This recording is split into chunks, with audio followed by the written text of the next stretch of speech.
The Criminal Justice and Public Safety Committee, Good morning. October 22nd, 2018, 10:13 a.m. First order of business is motion to approve minutes of prior committee meeting. Supervisor Soltis, second by Supervisor Simpson. All those in favor? Aye. Opposed? Motion carries. On the docket here is the public defender. Good morning. Marcy. I have an easy one for you. We're moving money from one code to another. We updated some computer screens, and we can't move the money without your permission, and we did already get the screens. Okay, moved by Supervisor Simpson, seconded by Supervisor Garrity. Is there any discussion on this item?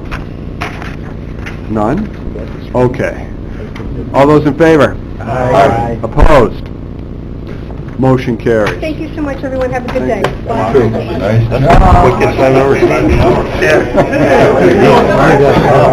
you go, Mark. Next up is Office of Emergency Services. Director Lafleur, what's on the agenda today? This is fairly easy. It's hard to believe.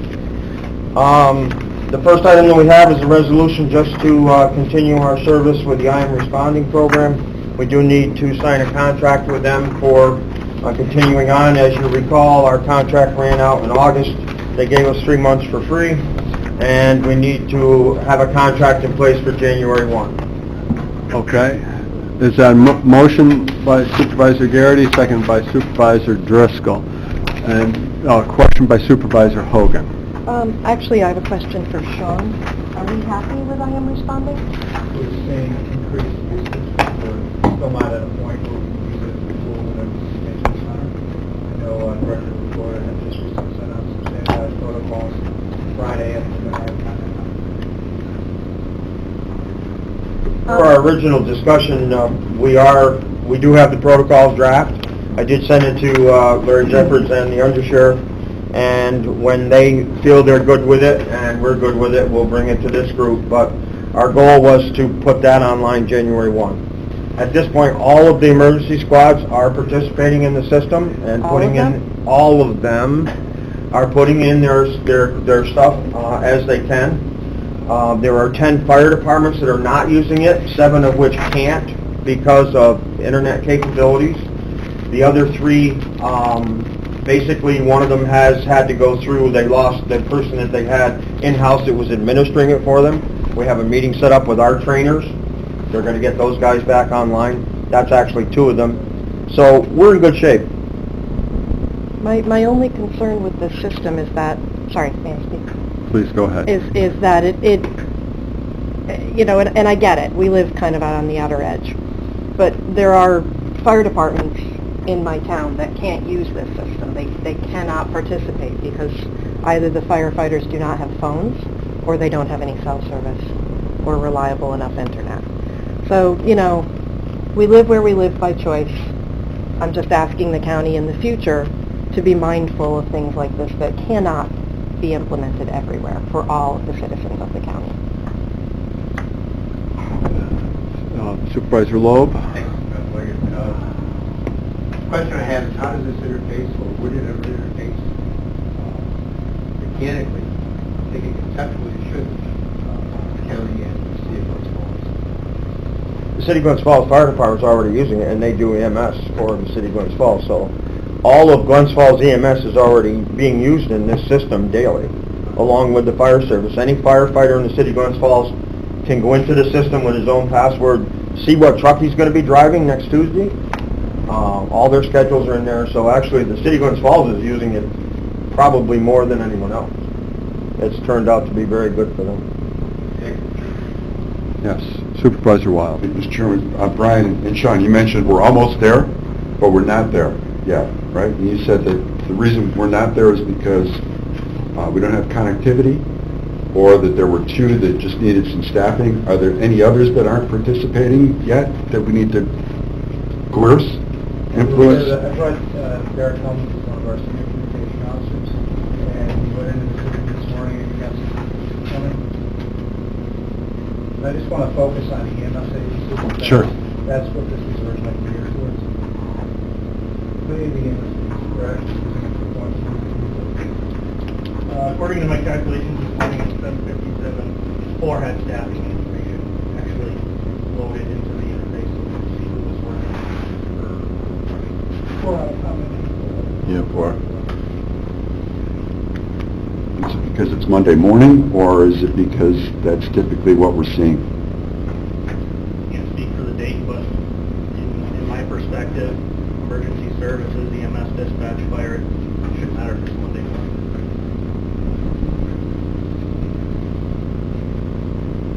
But they're not usually consistently, it's informational for us at best, and a dispatch perspective, because, to my opinion, the more departments come on board, use it consistently, we can't base our dispatches off it, because if we were to dispatch differently for every department, it would be a disaster. Go ahead.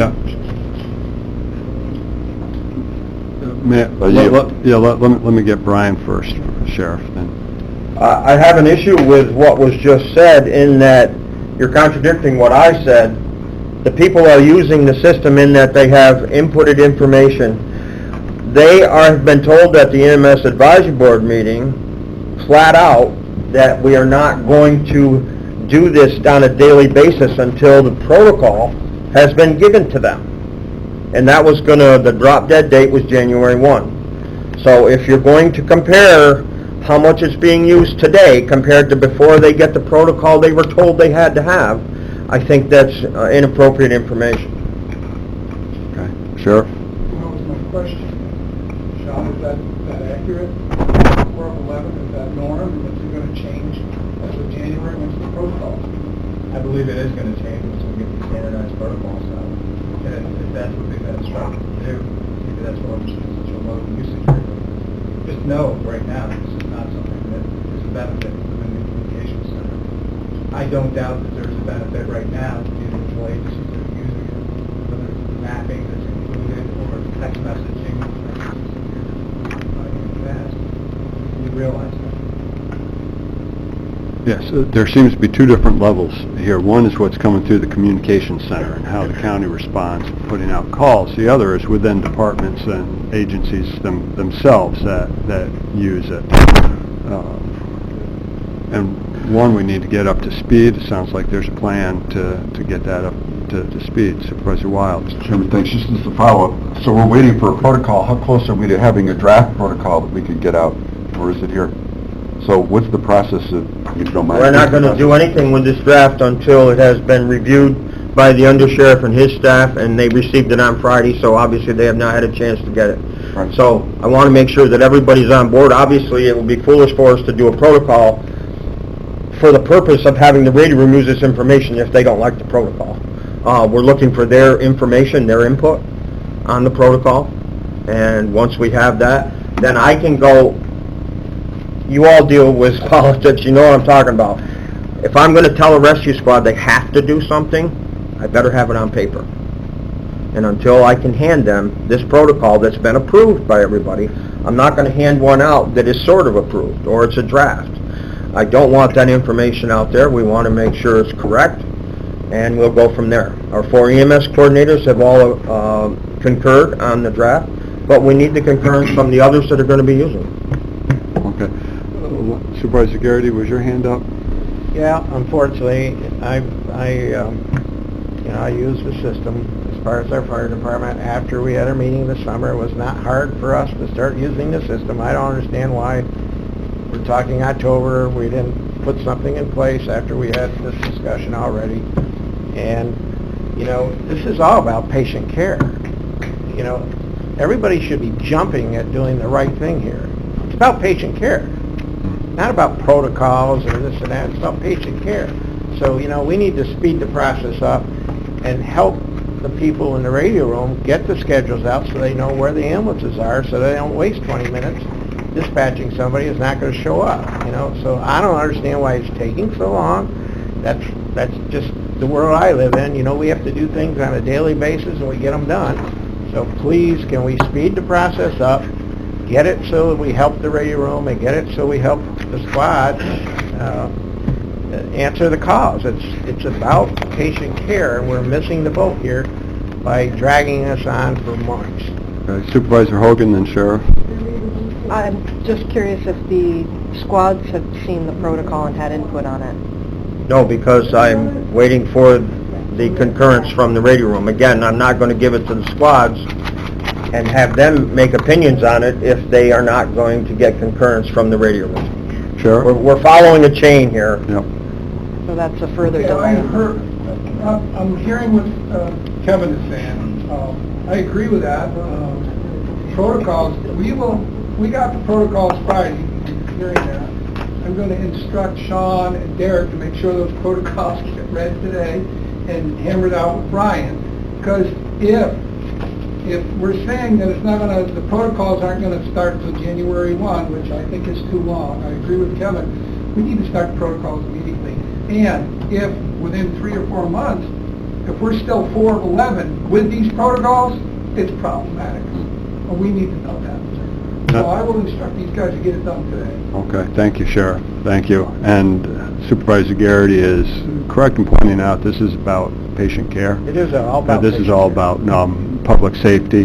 We do rely on a lot of volunteers in the agencies and paid staff and some, but it's those are independent agencies, not directly under county control, and the Office of Emergency Services has the job of getting them to all be on board. Supervisor Wild. Mr. Chairman, thank you. Brian, just a quick question about the protocols. Did you develop them yourself, or did you involve the Sheriff's Office and the EMS? No, the original discussion that was had was that our EMS crew would develop them, which they did. They handed them to me. I read them, I concurred with them, and I immediately emailed them over to the Sheriff's Office. So, again, I'm trying to follow a chain of events here. Obviously, I have to give it to the Ems Advisory Board. They are the group that is going to be the next group to take a look at that. The Ems Advisory Board is made up of all the squad captains, so we'll hit everybody. But I have to do this in a progression so that we accomplish what we want to do, and we don't end up with 27 different drafts flying around. Brian, if I could, Mr. Chairman, thanks. If you could let me know with email when that EMS Advisory Board is going to happen so I can participate. I don't have it in front of me, but I'll be glad to give you the schedule. Thank you. Yep. Supervisor Thank you, Sokol. Sharon. Is it a contract that we are waiting till January 1st, or why, I can't recall why we are waiting until January 1st. Why can't we implement this right now?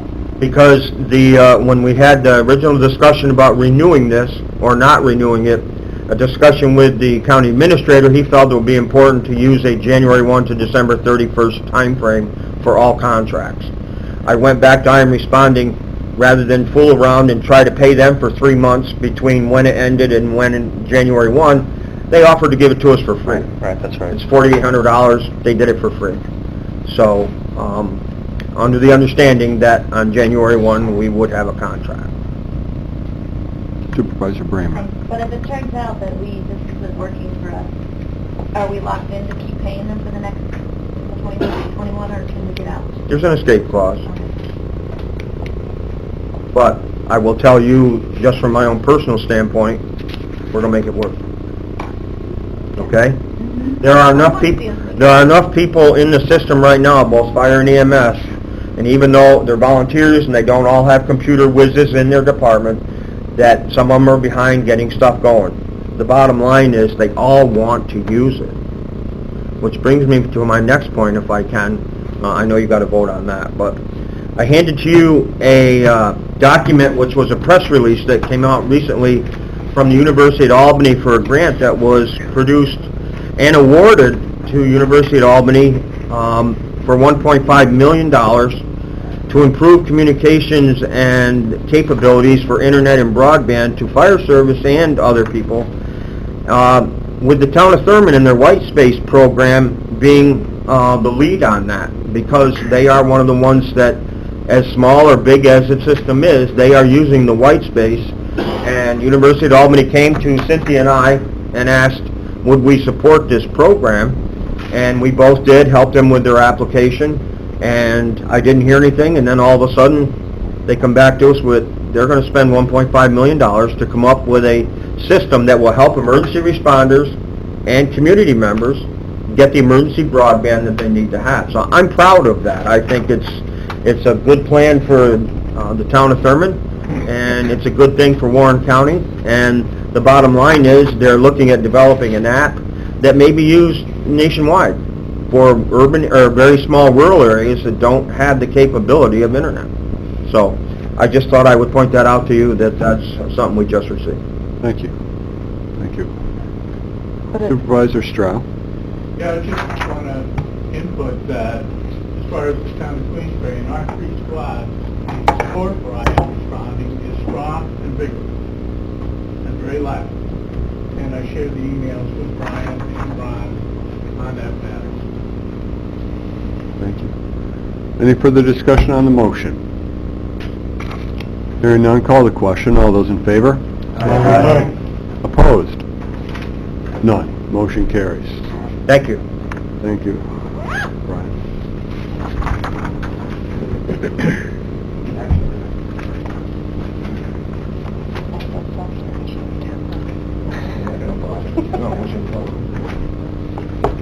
You know, it's funny, though.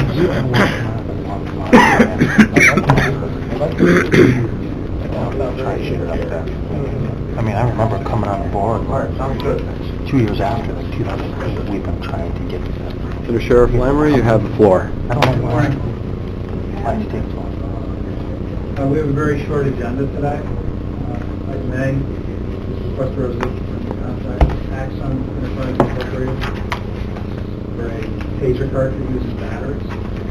We obtained tasers from the sheriff's office in July or August of last year.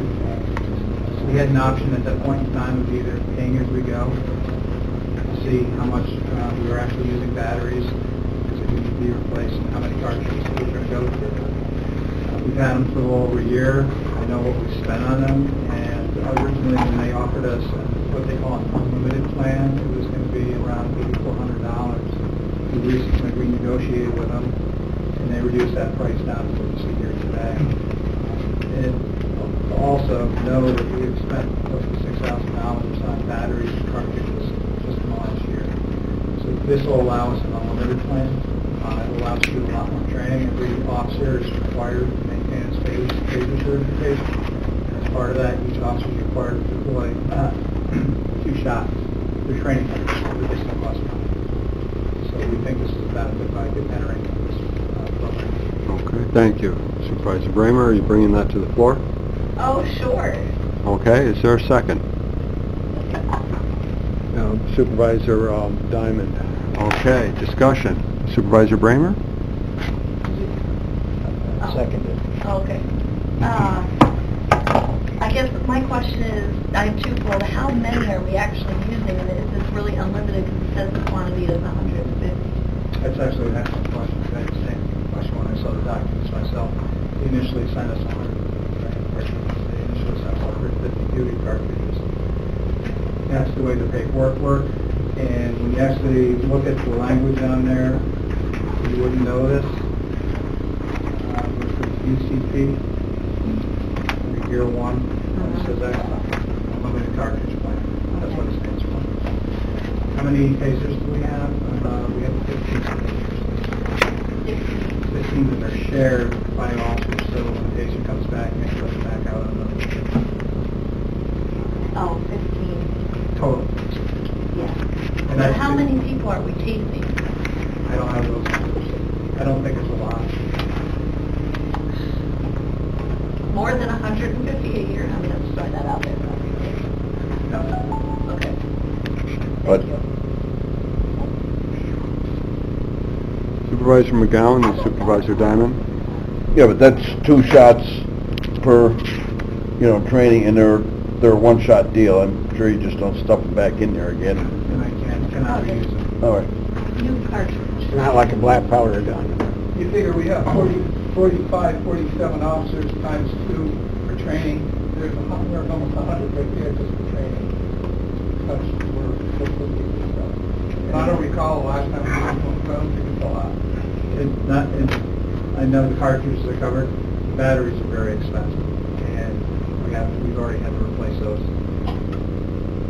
And although it doesn't say it here, they are a sole source. We can't go to another vendor to get the Supervisor Diamond? Thank you, Mr. Chairman. I thought that was a fair question that Supervisor Bramer asked, simply because that was a real issue in the city of Glens Falls for many years, that we were being a little bit overly aggressive with tasers. So I would ask again, Mr. Lamore, if in fact, do you guys keep track of that? And could you possibly bring to the next meeting a history of that? Certainly, I think it'd be nice to see if the incidents that are occurring are decreasing rather than increasing, because I was faced with that issue. Our Board of Public Safety was faced with that issue on several occasions, so that was a fair question to ask. So, We thanks. can All right, certainly thank get you. that, but so you're aware, Supervisor, every time there is a taser deployment, an officer is required to do what's called a use of force report, and that immediately gets forwarded to the administration. Good. Thank you. So we can not only have a number, we can show you the report on why it was used and what was used. So That's it's good. pretty well Good done. information to know. Okay. I'd like to call the question. All those in favor? Aye. Opposed? None. Motion carries. Committee members for the testing. Item B is request a resolution to amend the budget to reflect revenues from Great Escape, Lake George Central School District, and the Queensbury Union Precinct. Okay. Moved by Supervisor Simpson, second by Supervisor Wild. Discussion? No discussion? Yes, please. Can you just give us a rundown of what these numbers are really mean? For which, on the entire form? Yeah. Absolutely. Is it increasing what we have already expected, the 30,000? This is, when I say revenue, this is the school district's paying out certain services that she's getting the checks in. Oh. So, what you see, the first item under the appropriation code, under sheriff's law enforcement overtime, Yeah. that's reimbursement for, I believe that's 2 months of coverage at the grade school. Then everything below that under the appropriation is the school resource officer reimbursement. Any other questions? Okay, call the question. All those in favor, say aye. Aye. Opposed? None. Motion carries. Under topics for discussion, the corrections overtime is currently at $577,386.26 at the time that I produced this document. We currently have 6 correction officer vacancies and 1 corrections sergeant vacancy. We just had several officers resign last week that take positions with New York State Department of Corrections. Again, okay, thank you. What was your budget for overtime this year? What was budgeted? Yes. $350,000. 350.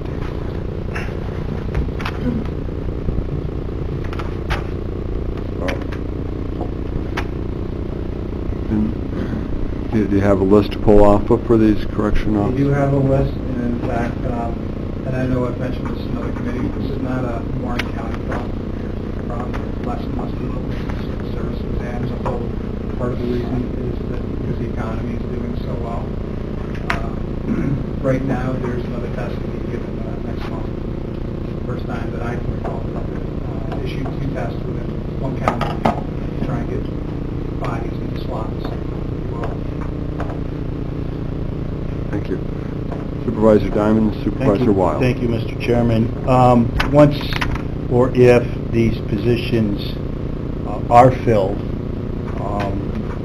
have you included these positions in your budget, and what are you projecting for an overtime budget for 2019 in the correction department?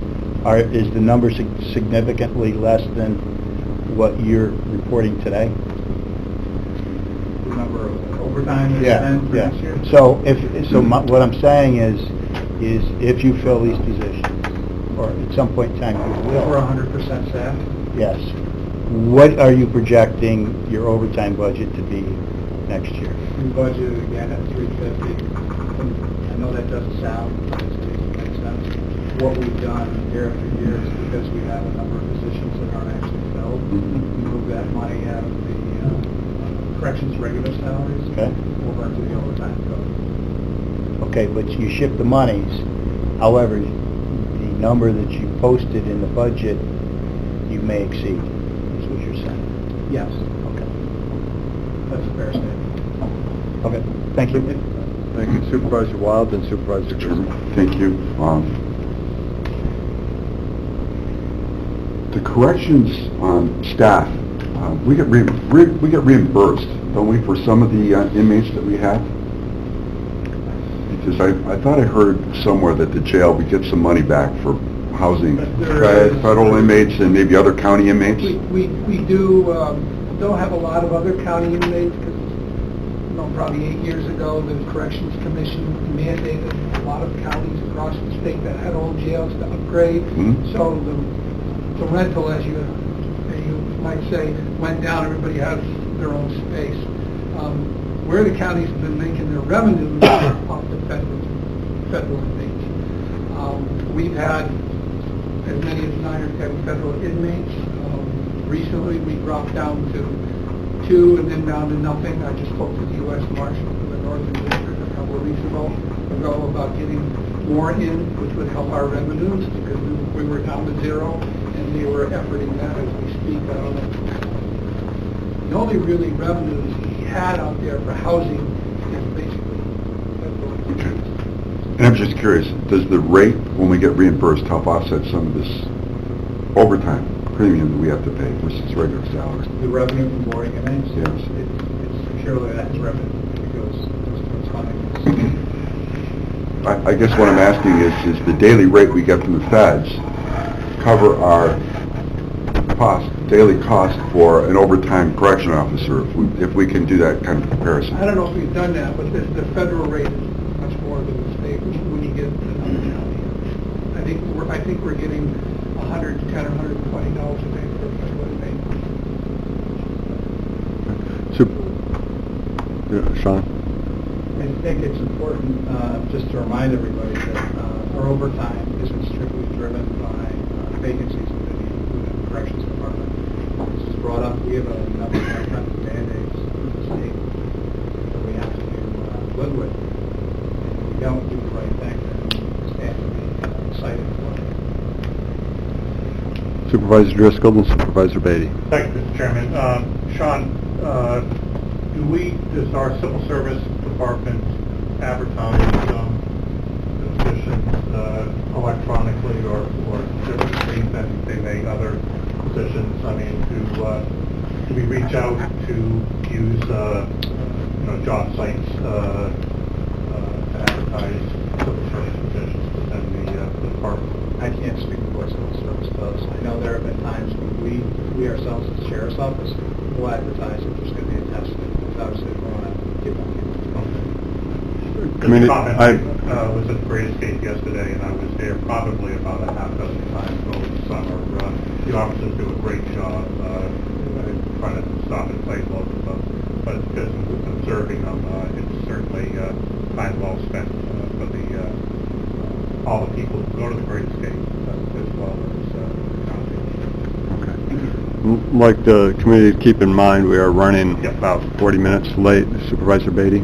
Just one quick comment. Unfunded mandates isn't the state. We now have to, I believe because the last one and the time before, the number of prisoners that are now under suicide watch has increased dramatically. And by the state, it's an unfunded mandate, said you've got to make sure that you've got somebody sitting there or standing there watching to make sure no one commits suicide. That has significantly increased the overtime costs. Am I correct? That's very true. Thank you. Supervisor Hogan? Very quickly, we talk a lot about money, but how is the morale of the COs at this point? When I see this much overtime, I'm thinking there's a lot of people burning out pretty quickly. Sometimes I sound like a broken record. You have young people that take these jobs, and it's not necessarily conducive to somebody trying to start a family, because you come to work for your 8-to-4 shift, there's a strong likelihood you may get stuck for the next 8 hours, and you're probably going to miss your baseball game or concert or whatever activity you might have to go on with your family. When that happens time and time again, yeah, it does get old, and it does hurt morale. Quickly, Mr. Wild. Thank you. I'll be as quick as I can. Sean, we're in competition with the state, we're in competition for other people, other businesses to get these. What can we do out of the box? Come up with something new? And I'm not asking for you to come up with something now, but the next time you come and visit us next month, can we talk about some out-of-the-box kind of things that we can do to compete to try to get these people that maybe some of our other competitors aren't doing? Thank you, Supervisor Wild. Supervisor Bramer, a quick one? And I know that Sean is also, the undersheriff is also working with our Office of Mental Health to try to help, not the morale of the CEOs, but to help our individuals who are in the jail. And perhaps that will lessen, my thought is that would lessen the suicide watches and maybe help with overtime. The other thing I want to bring up, although Supervisor Leggett has said before that we are just policymakers, we also are the executive. We are not yet only a legislative body, although that might be a reason for us to switch to a legislative form of government. I won't rant on that. Friday we passed an amendment to the contract for CMC, Correctional Medical Care, and I was looking through that contract and noticing that it ended pretty soon. So I'd like to know if we are going out for a competitive bid for that, because it sounds like it's been a really long time that we've done that, and it's a huge contract. And I know that maybe there is a purchasing policy exemption for that, but I still think with something that enormous, we should try to send it out. I'll let Sean take it because he did the budgeting, but I've been big on this since we switched over a number of years ago.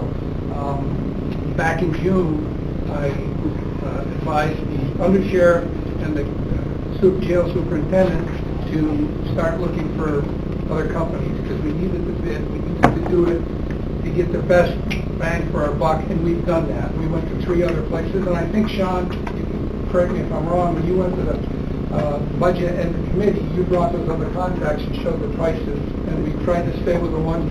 I think we went with the least expensive one, which is the one we already have. So we did put out a request for quotes.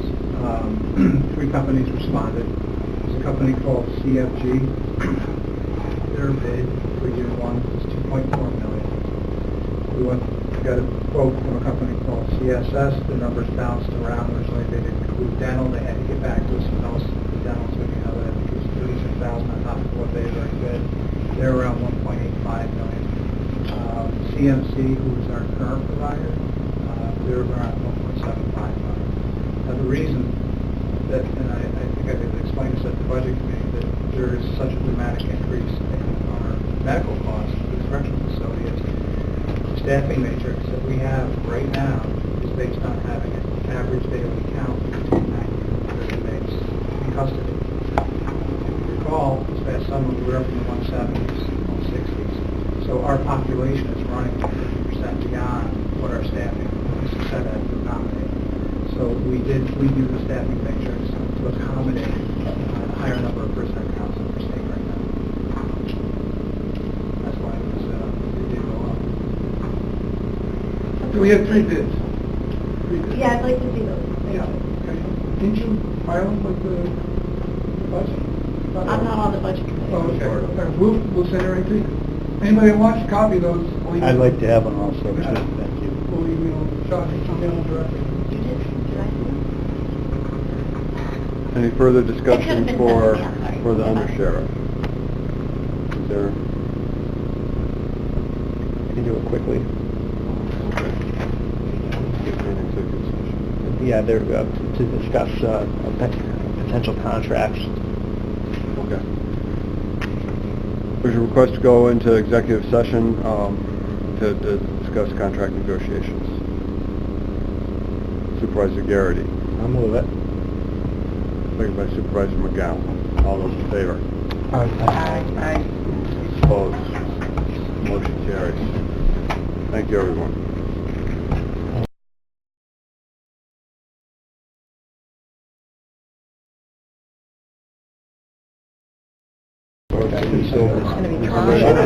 Call the meeting back to order. There was no action taken in executive session. There is no other business before the board at this time. Motion to adjourn. Supervisor Driscoll, Supervisor Wild on second. All those in favor? Aye. Yeah. Meeting adjourned. What's the next meeting? O&M. Oh, Harcourt?